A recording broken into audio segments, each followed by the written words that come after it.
A Véspera, de Ivan Turgueniev, pela editora Boitempo.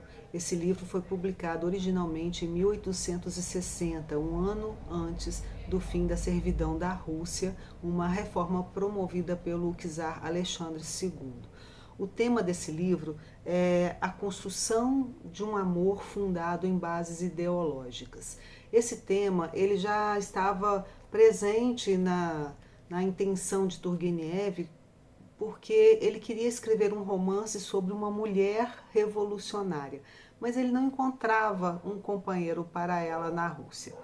Aí ele se encontrou com alguém que lhe deu informações sobre uma história que ocorreu, uma história verídica, na qual um búlgaro havia se casado com uma mulher russa e ele havia morrido e tal.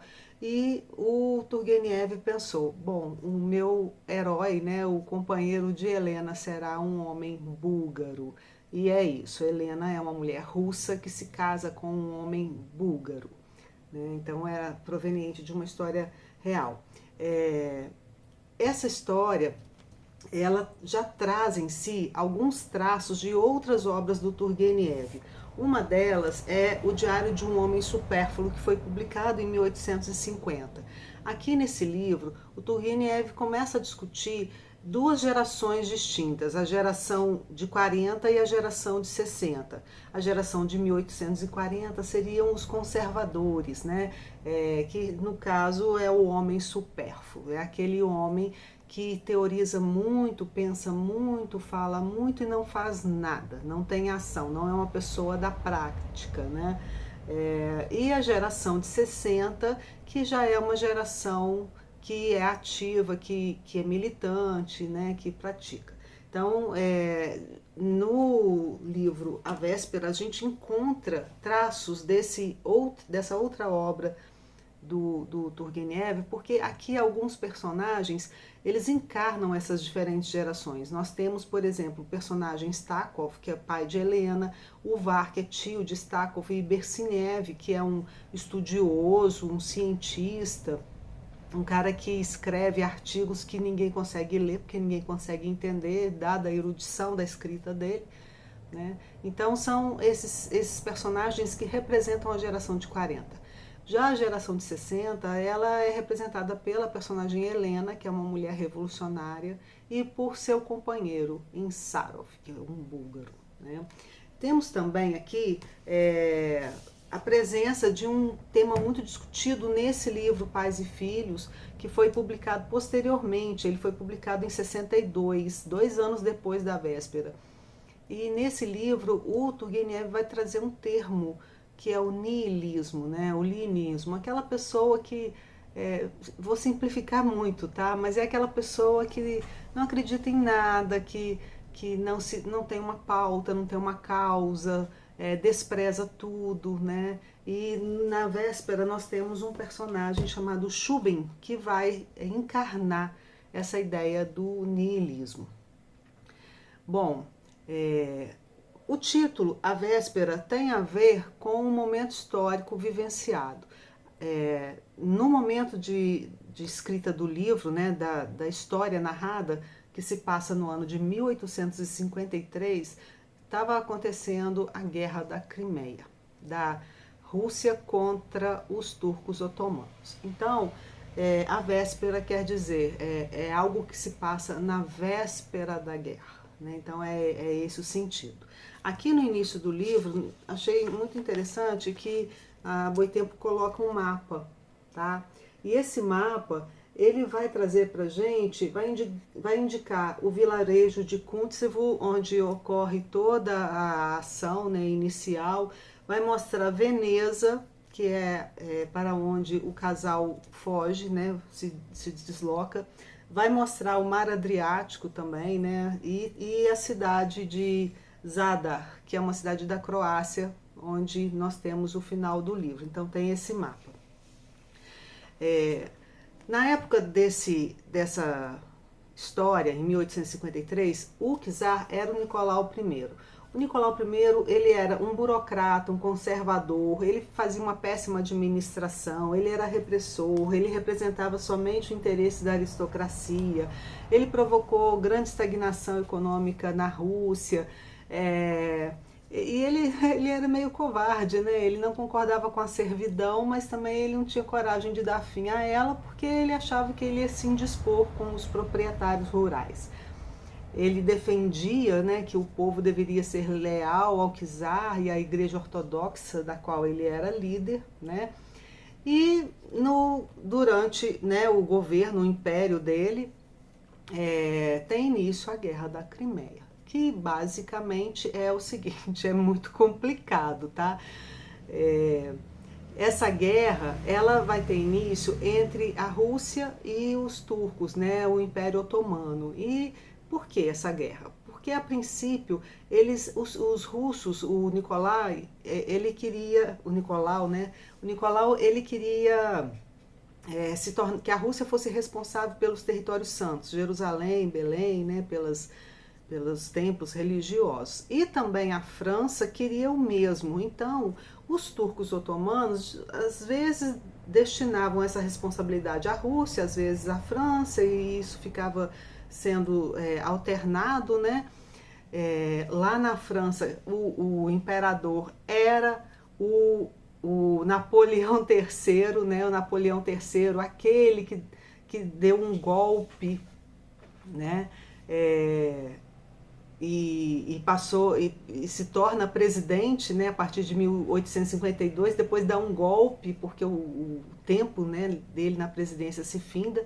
Então ele dá o golpe do 18 de Brumário. Ele era sobrinho, dito sobrinho do Napoleão Bonaparte, né? Então ele repete o golpe do Napoleão Bonaparte, né, o 18 de Brumário, que inclusive vai dar origem àquele livro do Marx, o 18 de Brumário de Napoleão Bonaparte. Então, o Napoleão III, lá na França, ele estava em guerra, né, entrou nessa guerra por conta dessa responsabilidade acerca dos territórios santos, né, com o Nicolau I da Rússia, o Reino Unido também entra. Então aí a gente vai ter uma guerra que se configura da seguinte forma: existem os aliados, né, o Reino Unido, a França e o Império Otomano contra o Império Russo, tá? Mas na verdade, o que eles queriam mesmo era ter passagem até o mar Mediterrâneo, porque lá na Rússia, apesar da grande extensão territorial, os portos, o mar, ele congela na maior parte do ano, então não há um território com águas quentes. Então a Rússia precisava dessa passagem ali pela Crimeia para poder chegar até o porto de Sebastopol, né? Então basicamente é isso. O livro, então, acontece, né, todo o desenrolar acontece na véspera do início da Guerra da Crimeia de 1853, tá? Bom, então vamos lá. Vamos ver a história em si, né? A história começa numa aldeia, na aldeia como chama a aldeia? Esqueci. Kuntsevo, na aldeia de Kuntsevo, que é pertinho de Moscou. Então ali há uma família de aristocratas que está passando o verão. Era costume deles durante o verão se deslocar para o campo numa dacha. Então tem uma família ali com convidados, eles estão ali. E essa família, a mãe se chama Ana e o pai se chama Nikolai. Esse pai é um safado. A mulher dele, a Ana, é muito rica, herdeira, ela que é mantenedora da família, e esse Nicolai é um safado, tem várias amantes e pega dinheiro da mulher, né? É um cara corrupto, um cara desleal, e ele não tá ali porque ele tá lá com a amante. Então a Ana tá lá com a filha dela, a Helena. E também nessa casa se encontra uma outra pessoa, que é o Chubin, que é sobrinho da Ana, né? Quem é o Chubin? Esse Chubin, ele é um cara, ele é um jovem, né? Ele tem 26 anos, né? Eu estou falando das idades porque o Turgenev, nesse livro, ele registra as idades de todos os personagens. Eu fiquei pensando que pode ser por conta das gerações de 40 e 60, para a gente poder localizar. Bom, o Chubin, ele é um jovem, né, um escultor, ele tentou estudar medicina, largou, não gosta de estudar, ele queria estudar medicina para estudar anatomia, porque ele é escultor, e é um bom escultor, tá? Ele é pirracento, fofoqueiro, imaturo, implicante, debochado, ele implica com todo mundo, ele sabe que o Nicolai, marido da Ana, tem as amantes, de vez em quando ele fala, aí ele faz chantagem com o Nicolai, né? Ele é apaixonado pela Helena, né? A Helena é filha da Ana. E quem é essa Helena? Helena, antes de falar da Helena, deixa eu falar de outro personagem. Nessa casa também, ali sempre visitando, tem um outro jovem, né, de 23 anos, chamado Berseniev. O Berseniev, ele é muito estudioso. E no início do livro, a gente se depara com essas duas propostas diferentes, né? Nós temos o Chubin, que é um cara fútil, ele quer morar na Itália, ele não se importa com nenhuma dimensão política, social, ele não tá nem aí, ele quer fazer intriga, mexerico, debochar das pessoas. E o Berseniev, no início do livro, me deu a impressão de que ele era o personagem principal da história, porque ele me parecia um cara tão bacana, sabe, estudioso, centrado, sensato, né? E ele defendia a arte, defendia a ciência, ele era muito emotivo. Então, esses dois personagens, o Berseniev, que era esse cara todo voltado para a ciência e para o estudo, e o Chubin, que era um cara fútil, né? Os dois são apaixonados pela Helena, né? Essa jovem filha da Ana que vive lá, né? E eles ficam ali, eles conversam, jantam, tal, tal. E quem é a Helena, né? Vamos ver quem é a Helena. A Helena, como eu disse, ela desde muito pequenininha, ela sempre foi considerada excêntrica, tá? Excêntrica por quê?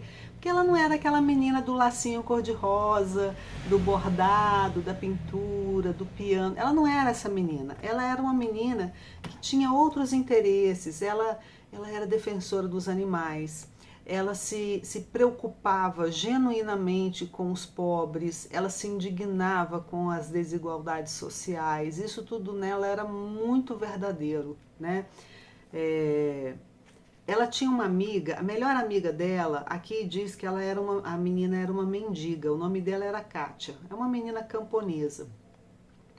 Então a melhor amiga dela não era uma garota aristocrata, era uma mendiga, né? Mas a família também não se incomodava. Eles falavam assim, Helena e suas excentricidades, Helena e esse jeito dela. Ninguém entendia muito bem. Mas a Helena, ela tinha uma alma voltada contra a opressão. Isso era próprio dela, né? Eu vou ler aqui um trecho que fala da relação dela com essa amiga. Certa vez, correu na chuva ao encontro de Kátia e sujou seu vestido. O pai a viu e a chamou de porqueira, de camponesa. Ela ficou toda corada e em seu coração sentiu algo terrível e maravilhoso. Kátia costumava cantar uma canção de soldado meio selvagem. Helena aprendeu com ela essa canção. Onde foi que você aprendeu essa coisa repugnante? Perguntou a mãe. Helena apenas olhou para a mãe e não disse palavra. Sentiu que preferia que a estraçalhassem a entregar seu segredo. Então Helena, desde criança, ela já tinha essa propensão por um posicionamento a favor dos oprimidos. Vamos ver um outro trecho que trata de Helena. Diz assim: o pai, que dela se orgulhara enquanto ela tinha fama de criança extraordinária, passou a temê-la assim que ela cresceu, e sobre ela dizia que era uma republicana entusiasta e que havia puxado sabe Deus a quem. A fraqueza a indignava, a tolice a irritava. não perdoava uma mentira para todo sempre. É interessante aqui que fala, a fraqueza a indignava. Acho que está fazendo referência à mãe, porque a mãe dela, a Ana, ela sabe que é traída pelo marido, ela sabe que ele a explora, mas ela só chora, chora, não faz nada. Ela fica contando para todo mundo que ele tem amante, que ele pegou os cavalos dela, os cavalos preferidos dela e deu para amante, né? É uma mulher fraca, né? Então a fraqueza indignava a Helena. A tolice a irritava. A tolice era o Chubin, né? Porque o Chubin era um tolo que ficava ali às voltas dela, né? E ela não perdoava a mentira. A mentira era o pai. O pai mentia o tempo todo. A Helena, desde a infância, ansiava pela atividade, pelo bem ativo. Os mendigos, os famintos, os doentes a atormentavam, afligiam-na.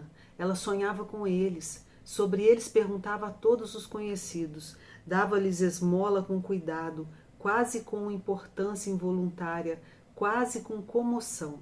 Todos os animais oprimidos, os cachorros de rua magros, os gatinhos condenados à morte, os pardais caídos do ninho, até mesmo insetos e répteis, encontravam em Helena patrocínio e defesa. Ela mesma os alimentava, não desdenhava deles. A mãe não a impedia. Em compensação, o pai ficava muito zangado com a filha por sua, como ele dizia, ternurice vulgar, e afirmava que por haver tantos cachorros e gatos em casa, não se tinha mais onde pôr o pé. Então, tem um outro trecho aqui, eu sei que está sendo longo, mas acho que essa apresentação da Helena é importante, até mesmo porque nesse livro, no início, o Turgenev ele se dedica muito à apresentação dos personagens. Né? Ele dedica capítulos à apresentação de quase todos eles, e esse aqui é o capítulo da Helena. Sobre Helena ainda. Às vezes, vinha-lhe à cabeça que ela deseja algo que ninguém deseja, algo sobre o que ninguém em toda a Rússia está pensando. Olha que interessante. Depois acalmava-se e até ria de si, passava dia após dia sem preocupações, porém, de repente, algo forte, sem nome, que ela não sabia como dominar, começava a efervescer dentro de si e a implorar para ser liberto. A tempestade passava, as asas se abaixavam cansadas sem ter alçado o voo, mas esses impulsos não passavam sem deixar suas marcas. Por mais que tentasse não entregar aquilo que nela acontecia, a angústia da alma agitada manifestava-se mesmo em sua aparente tranquilidade, e seus próximos muitas vezes tinham direito de dar de ombros, de surpreender-se e não entender suas excentricidades. Então essa era Helena. Às vezes vinha até ela algo que ela queria, mas que ela não sabia nomear, não sabia entender, né? Ela não conseguia compreender, né?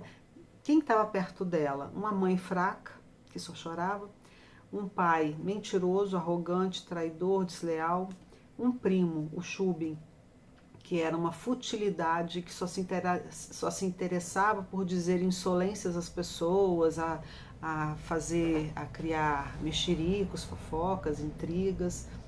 Então, eram essas pessoas que estavam ali rodeando, né?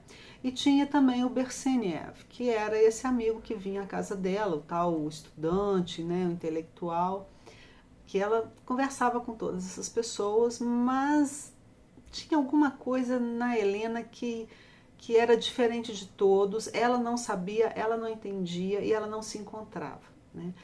Berseniev e Chubin apaixonados por ela, e ela não demonstra nenhum interesse romântico nesse momento. Até que o Berseniev, ele começa a falar com o Chubin sobre um amigo dele chamado Insarov, que era um búlgaro lá de Moscou. E ele decide ir a Moscou, vai lá em Moscou, no quartinho alugado do Insarov, que era um cara pobre, né? E o convida a vir também passar o verão no campo. O Insarov diz que não tenho dinheiro. Aí ele diz, não, você vai ficar na minha casa. Aí o Insarov, tá, eu vou ficar na sua casa, mas eu vou pagar pela estadia e eu vou comer numa pensão que meus recursos permitam. E aí o Insarov vem também para essa aldeia e ali ele conhece a família de Helena. Quando ele conhece Helena, eles travam uma amizade, mas eles não podem conversar, né? Eles não têm oportunidade de conversar. Helena, ela sente que ela deseja fazer perguntas a ele, né? Ela percebe no Insarov alguma coisa que ela não sabe dizer o que é, né? Mas eles não têm muita oportunidade de conversar. Até que eles conseguem conversar, né? É, e o Insarov percebe na Helena essa agitação, essa indignação em relação à opressão na Rússia, à censura, né? Ao império, né? Ele percebe que ela é uma republicana, né? Eu vou ler aqui sobre o Insarov. Diz assim: é um diálogo entre Helena e ele. Se soubesse como nossa terra é abençoada. Isso aqui foi a primeira vez que eles conseguiram conversar a sós, tá? Ele está falando da terra dele, lá da Bulgária. Se soubesse como nossa terra é abençoada, entretanto pisoteiam-na, atormentam-na, continuou ele com um movimento involuntário da mão, e o seu rosto anuviou-se. Tiram-nos tudo, tudo, nossas igrejas, nossos direitos, nossas terras. Os malditos turcos nos enxotam, abatem-nos, feito um rebanho. Desculpe-me, não posso falar sobre isso sem que meu sangue ferva. Mas a senhorita não me perguntou agora se eu amava minha pátria? Que outra coisa se pode amar na terra? O que é a única coisa imutável, que está acima de todas as dúvidas, em que é impossível não acreditar depois de Deus? E quando essa pátria precisa de você, veja bem, o último mujik, o último mendigo da Bulgária e eu desejamos a mesma coisa. Todos nós temos um único objetivo. Entenda que confiança e força isso nos dá. Insarov ficou em silêncio por um instante e de novo começou a falar da Bulgária. Helena ouvia com uma atenção devoradora, profunda e triste. Nesse dia, ele se tornou para ela outra pessoa. Então, a Helena, ela tem a oportunidade de conversar com ele e aí ela encontra aquilo que ela procurou também a vida toda, né? Que era um ideal pela liberdade de um povo, né? E aí ela se vê apaixonada por ele. É claro que não é de uma hora para outra, ela escreve muito nos diários dela, né? Até que ela chega a essa conclusão que ela ama o Insarov. O Insarov e o Berseniev dão a ela vários livros para que ela leia. Ela não lê os livros do Berseniev. Quer dizer, acho que é uma crítica a uma ciência que não trata da vida, das necessidades, dos interesses reais e concretos das pessoas, né, que eram os livros de Berseniev. Mas ela lê os livros revolucionários de Insarov. Bom,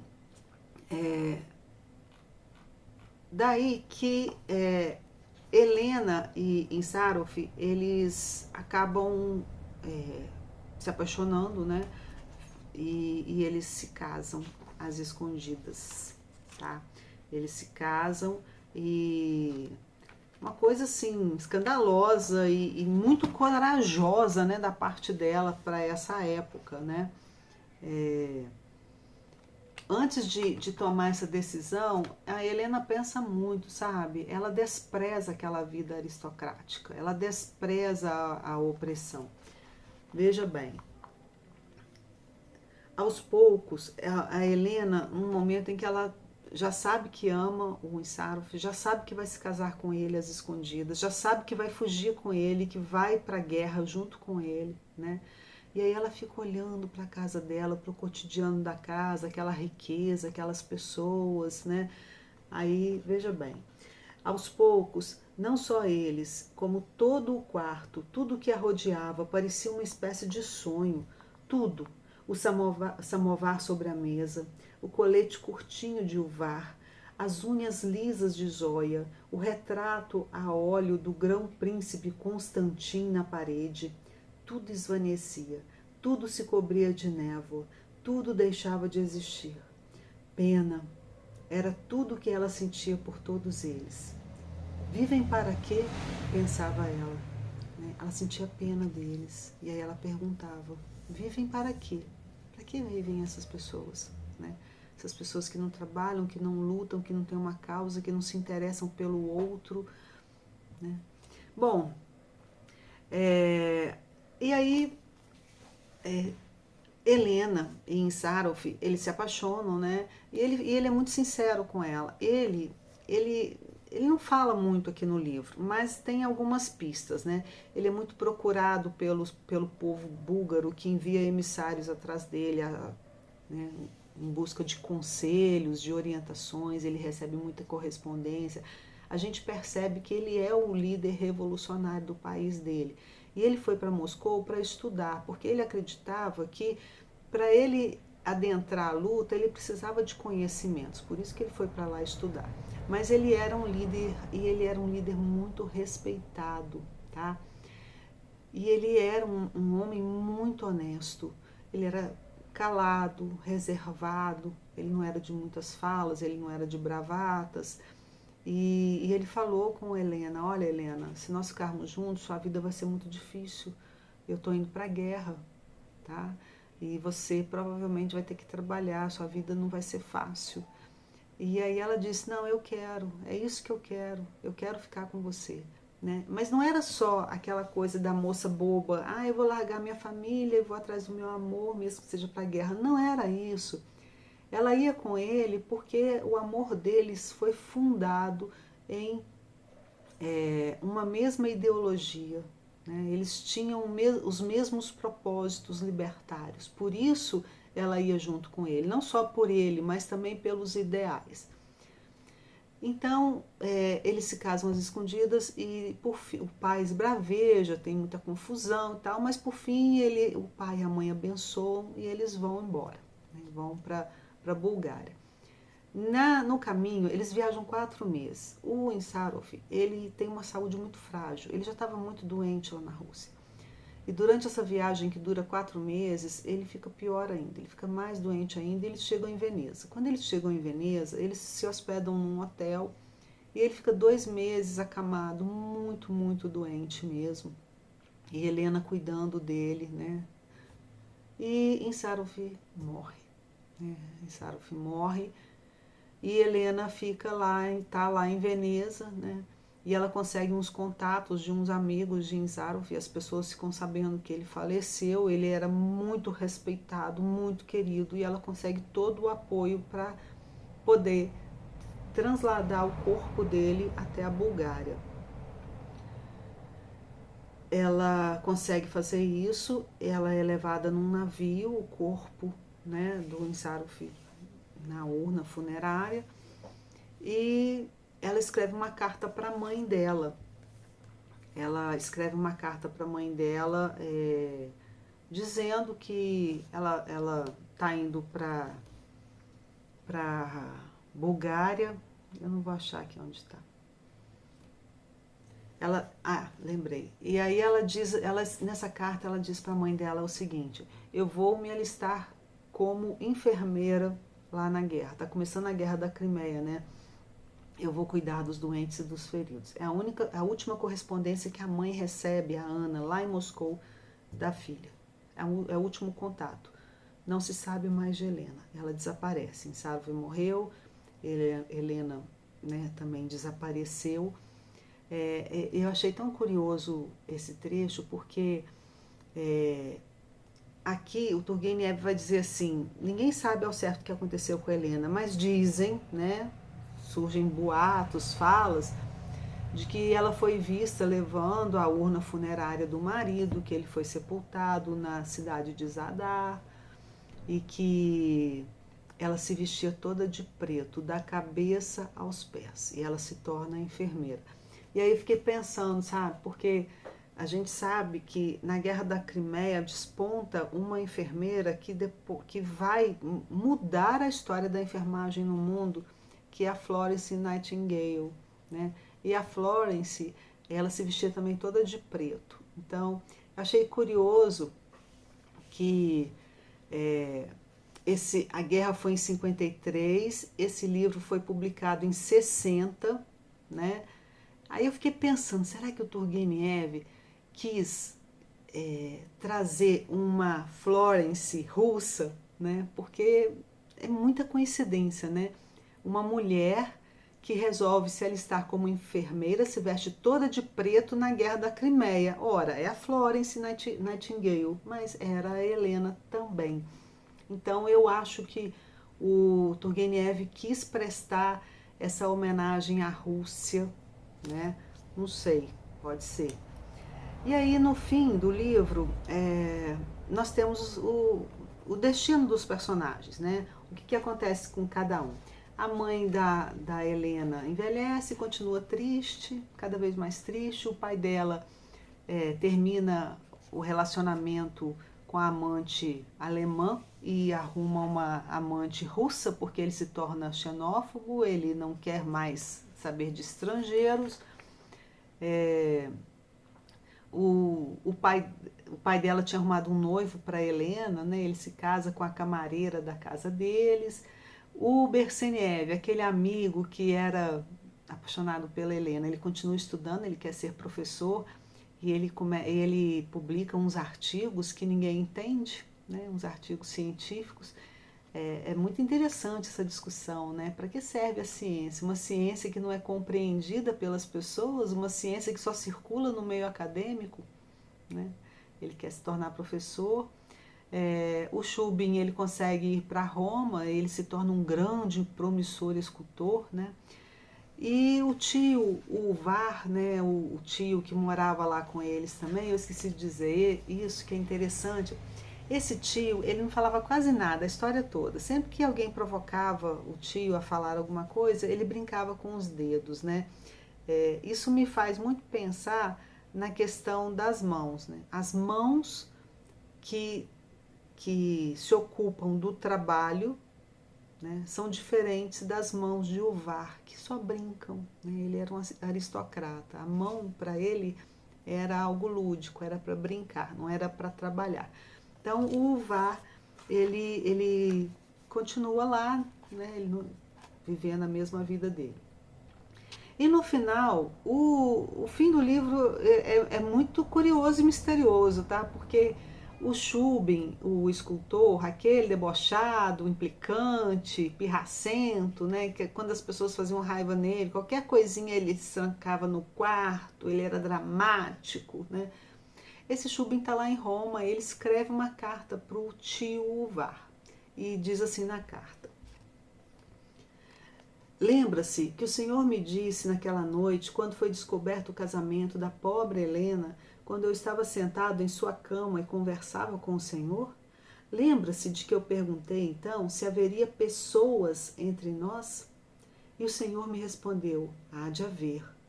Ó força da terra negra, eis que agora eu daqui, de minha maravilhosa distância, mais uma vez lhe pergunto: e que tal o VAR? Há de haver? É muito curioso isso, né? O Chubin lá de Roma perguntando ao VAR se naquela época ele perguntou, existem pessoas entre nós? E eu fiquei pensando, quem são essas pessoas? Seria a geração de 60, a geração da ação, a geração da militância, da luta, né?